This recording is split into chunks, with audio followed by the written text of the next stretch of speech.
Hello and welcome. In today's tutorial, we'll learn how to set up a GPT action in ChatGPT, specifically to send an email using the Gmail API. This setup will allow ChatGPT to send automated emails on your behalf directly from your Gmail account, enabling you to trigger simple predefined email messages from within the ChatGPT session. Some practical use cases include sending quick follow-up emails, reminders, or share ChatGPT response. Whether you need a tool to send meeting reminders, acknowledge form submissions, or confirm appointments, this setup can handle it by generating and sending emails automatically or within ChatGPT. Before diving into the tutorial, let me just quickly demonstrate the Gmail GPT action. In the prompt, I will say, send a test email to my email account. Before ChatGPT making an API call on your behalf, it will ask you for confirmation. Click Confirm.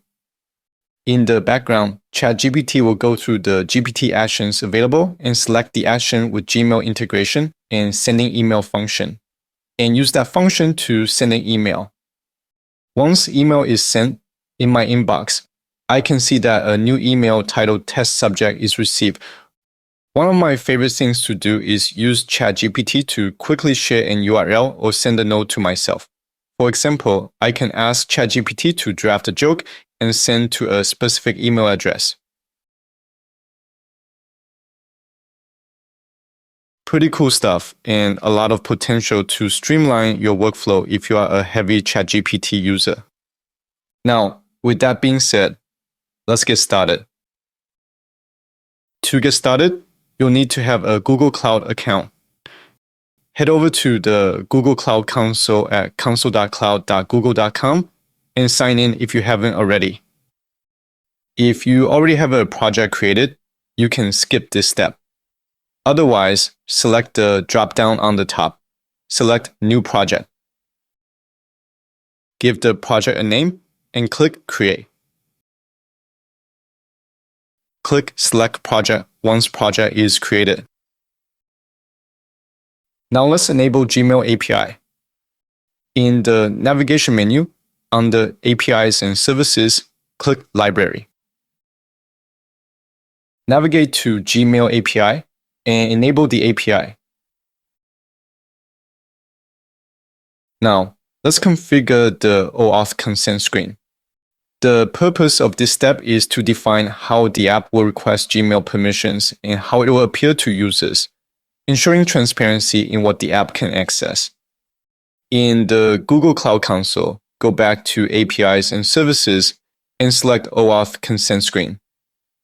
Click Go to New Experience if the option is presented. Click Get Started. Give the app a name and fill the user support email field, then click Next. For the audience type, select External, then click Next. For the contact information, enter the email address to be showing on the consent screen, then click Next. Check the checkbox, click Continue, and click Create to finish the project configuration. Because the app is still in the development stage, we need to add the users who will have access to the app manually. In the navigation menu, click Audience. Click Add Users and add users' email who will have access to the app. At this point, we are done setting up the OAuth consent screen. The next step is to create an OAuth client ID. On the navigation menu, click Clients. On the top, click Create Clients. I think there is a bug in the backend. Took me a while to figure it out.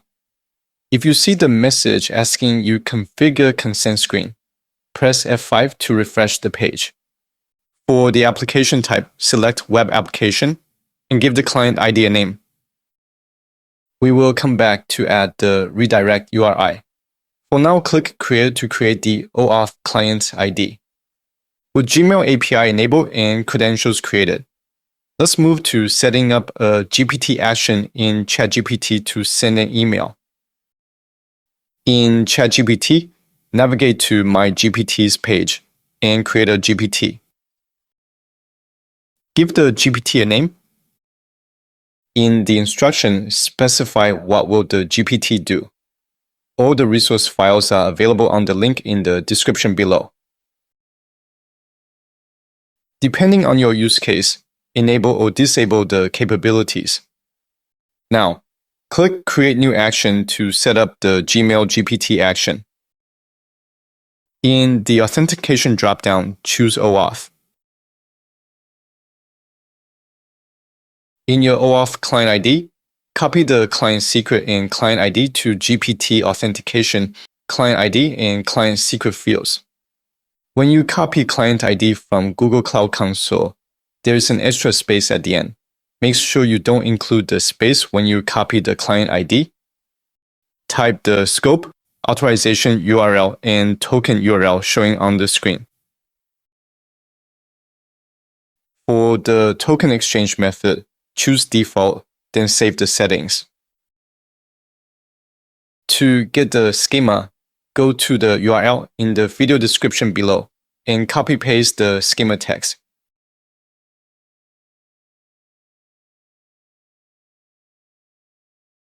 Go back to the configuration page. Right now, you should see a callback URL is populated for the GPT action we just created. Copy the callback URL and add to the authorized redirect URIs in the client ID setting in Google Cloud. Click Save to save the settings. At this point, we are done setting up the GPT action in ChatGPT. Go back to GPT configuration and create the GPT. Now let's test the Gmail action by send a test email.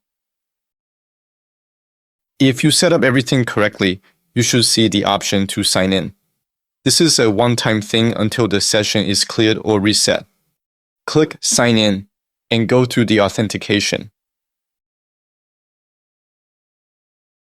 Now that the GPT has the permission to send Gmail on your behalf, let's test out the functionality one more time.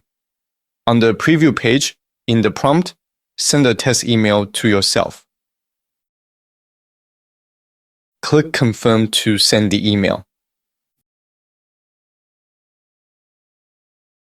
If you're not getting any error, that means the email has been sent successfully.